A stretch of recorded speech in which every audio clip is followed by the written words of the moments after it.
What was the latest stunt of the TSA and the naked body scanner manufacturers and those that make money from it, like Chertoff? It was promoting naked body scanners now a year and a half ago when the Christmas Day underwear bomber struck. Well, it was Kurt Haskell and, of course, his wife, both lawyers, who witnessed the sharp-dressed man getting him on the plane without the passport. And a month and a half later, the State Department came out and said, well, it is true that an unnamed U.S. agency asked us to help him get a visa. This is bombshell information. This is much bigger than Fast and Furious. They just released audio recordings of the ATF trying to cover up they were shipping guns into Mexico to blame the Second Amendment. Another false flag attack on this country's rights.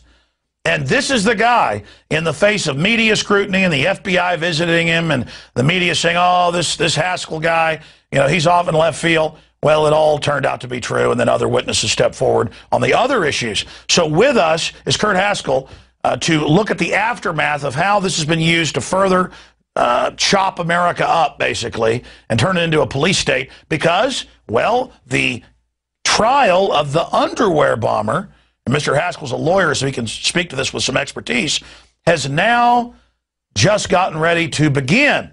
And he joins us. Thank you so much, sir, for being on with us. Hey, Alex. Good to be back. Well, my friend, you know, I've always got a lot of I want to make, but you've got the floor. You want to recap the historical thing you witnessed with the underwear firecracker bomber that we all have to run in fear of, or do you want to get into the latest information you've garnered? You know, it's up to you, Alex. Do you have a preference where you want to start? Let's start wherever you'd like. Okay. Well, I guess we'll start with what I saw in Amsterdam, in case someone's watching or listening that doesn't know who I am. You know, back on Christmas Day 2009, my wife Lori and I were traveling back from Africa, passing through Amsterdam on our way to Detroit, sitting at the gate playing cards, and I saw an Indian man around age 50 wearing a tan suit, walking with, looked like an African teenager who had on jeans and a white T-shirt, didn't have a coat, didn't have any bags. Remember, we're in the middle of winter, and Amsterdam's pretty cold. It's about as cold as it is around here in Detroit in winter. And, you know, I thought they were an odd pair. So I watched them as we were playing cards. They went up to the desk together, talked to the security airline worker who was working there. Just the Indian man spoke, and he said this man needs to board the flight, but he doesn't have a passport. And then the worker said, well, you have to have a passport to get on the flight. And the Indian man then said, well, he's from Sudan. We do this all the time. And then she referred them down a hallway, which was still in a secure area, and said, you need to go talk to a manager down the hallway. And, you know, at the time, it didn't mean anything to me. I didn't know who these people were. It meant absolutely nothing. But a few hours later, as we were coming down to land in Detroit on our flight, the African man tried to detonate a bomb on our plane. And he's subsequently known as the underwear bomber. You know, I was pretty stunned after we landed, and I noticed that it was the same guy, and I leaned over Lori and I said, hey, I think maybe I've seen something important here.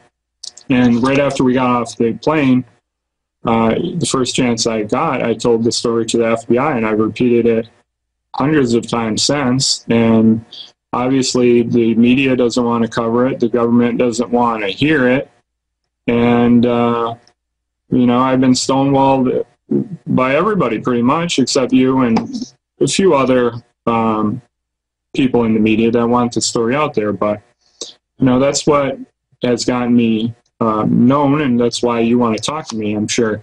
Well, the bombshell, though, is, and it came out with the Detroit Free Press and a few other places, but got no national coverage, that what the Undersecretary of State said, yeah, we were asked, quote, by an unnamed U.S. agency to get him a visa, and then here he is without the passport and stuff being gotten on the plane. I mean, this is incredible. About an hour after it happened, it was Christmas Day, I was going to get eggs at the local corner store for my wife, and an hour after it happened, they were already saying, don't worry, we're not going to put scanners in, and they were behaving as if they just decided to do this. but I had remembered that they'd purchased them and, well, started to order for them a year before. So it was a complete rollout. I mean, it had all the signs of a PR event, and that's always a telltale in something staged. And then more and more began to come out, and then others described him as looking disheveled. I think you described him as kind of out of it. And so many times, it now turns out Anwar al-Awlaki, Fox News, AP, Reuters all report, number 3 in Al-Qaeda, the underwear bomber that you had a visit with a little pop in his pants or whatever it was you and others saw and heard. You've got the Times Square attacker. You've got the Fort Hood shooter. You've got so many others who he handles basically as their connection. The CIA told Congress, we won't let you have his 2 years of emails to Major Hassan at Fort Hood. And then we learned he's secretly hanging out at the Pentagon while he's on the most wanted list, number 3 in Al-Qaeda. And now, just last week, the State Department won't release under national security their records of the supposed number 3 of Al-Qaeda. I mean, at a certain point, Kurt, this is getting a little too obvious. And I know you like, as a lawyer and as an American, to just stick to the facts, man, like the guys from Dragnet. But at a certain point, I mean, this is as staged as a $3 bill when the handler of this guy who supposedly almost killed you and your wife is being handled by a guy hanging out secretly with the Secretary of the Army. What's your view on that? Well, Alex, I've been on your show, I think, 4 or 5 times now. But the first 2 or 3 times I came on, I wasn't drawing these conclusions yet. I'm sure your listeners remember when I was on, and, I wanted to stick to the facts and have the case build up to where I actually believed what you're saying, that this was an intentional government plot. And at some point, there became enough evidence where I firmly agree with you that this was definitely a stage plot by the U.S. government. And I think any of your listeners that are having doubts to that, I think the best evidence of that is to go on the internet and Google Patrick Kennedy underwear bomber testimony and watch the video of the Undersecretary of the State Department, Patrick Kennedy, as he squirms in his testimony at Congress, trying every which way to not admit that this was an intentional plot. I think it's very telling. Just watch how he acts.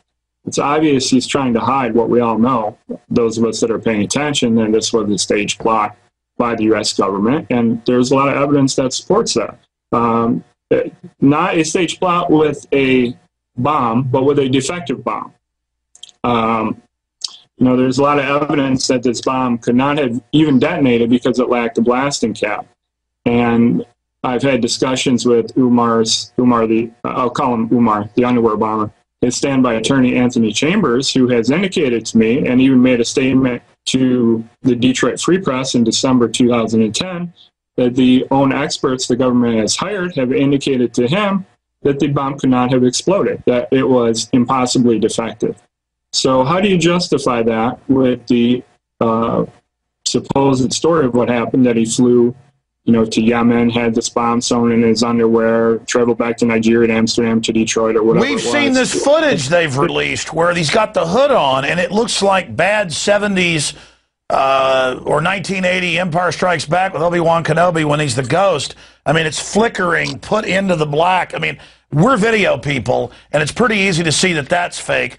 Like the Bin Laden videos, all of it, it's turned out those are fake. This is really getting insane. And let's just say it's real, though. Land of the free, home of the brave. We've got to give up all our rights and have our children groped, our wives groped, checkpoints, TSA at proms, because a guy had a bomb go off. And I'm going from memory since I first interviewed you a year and a half ago, but did you even hear anything go off? Yeah, it was quiet, though. It was more like pop, pop, pop, pretty quiet. And, it was mostly a lot of screaming. And what really got my attention was the fire. Obviously, I was watching the fire because this wasn't just a bomb that malfunctioned. It started a fire, and that's what had me worried. The fire was spreading really quick. And then we haven't even gotten into the part where you land and the guy that's videotaping this is taken off, and they say there's bombs, get out of here, and then later forget it, that never happened. I mean, clearly, there is a textbook cover-up going on here, and it's funny the State Department's involved, because studying and reading books by former Navy SEALs like Richard Marcinko and others, from the rogue team that he was part of, and talking to a lot of people in Black Ops, and the British have admitted they do this, they will stage dud bombs or flashbang attacks on their own embassies or on their own diplomatic cars from time to time. Most governments do this, if they want to get the staff more serious about security, if they want to get more funding. And this dud bomb event, run by the same guy, Alaki, where the person's trying to light his shoe on fire when everybody knows plastic explosive is not lit, it's an electrical charge. I mean, it's the same thing. And even mainstream media in the last year has had to cover all the fake patsies that they recruit out of prison who are terrorists, mentally ill, addled, normally mildly retarded, who the FBI doesn't infiltrate. They lead them and offer them hundreds of thousands of dollars if they'll bomb the Christmas tree in Portland or if they'll attack this or that. So clearly they're trying to manufacture these events. Kurt Haskell, where do you see this country going? What's your overall view on the fact that there's big sis at the football games and big telescreens going up saying watch your neighbor and see something, say something with eyeballs on it, on coffee cups? I mean, it's like we've woken up in 1984. Yeah, I could go on and on for hours about this, Alex. I have so much to say about it. But, I'll try and keep it short. This country is going downhill.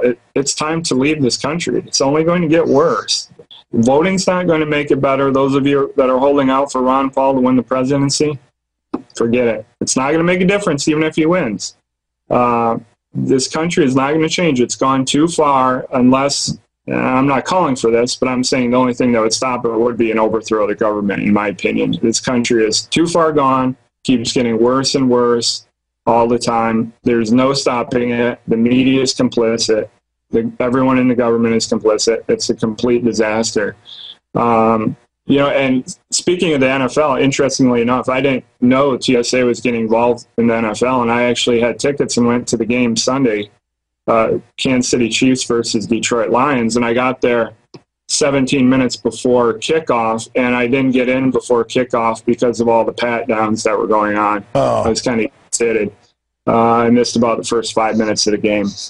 But a point I wanted to make a minute ago, which I haven't talked to you about yet because I haven't been on your show since earlier this year, but there was a hearing I went to in the underwear bomber case on July 7th, and some pretty interesting things happen. Do we have a minute where I can get into this? Absolutely. I've been bringing up a lot of history and past stuff. You've got the last 5 minutes. You've got the floor. You're going to the hearings, and that's why you're here. Yeah. So dispensing with the background, you've been going to the hearings. You're talking to the underwear bombers, lawyers. So you're giving us breaking inside info that the national media is not covering. So, Kurt, you've got the floor. Tell us all about it.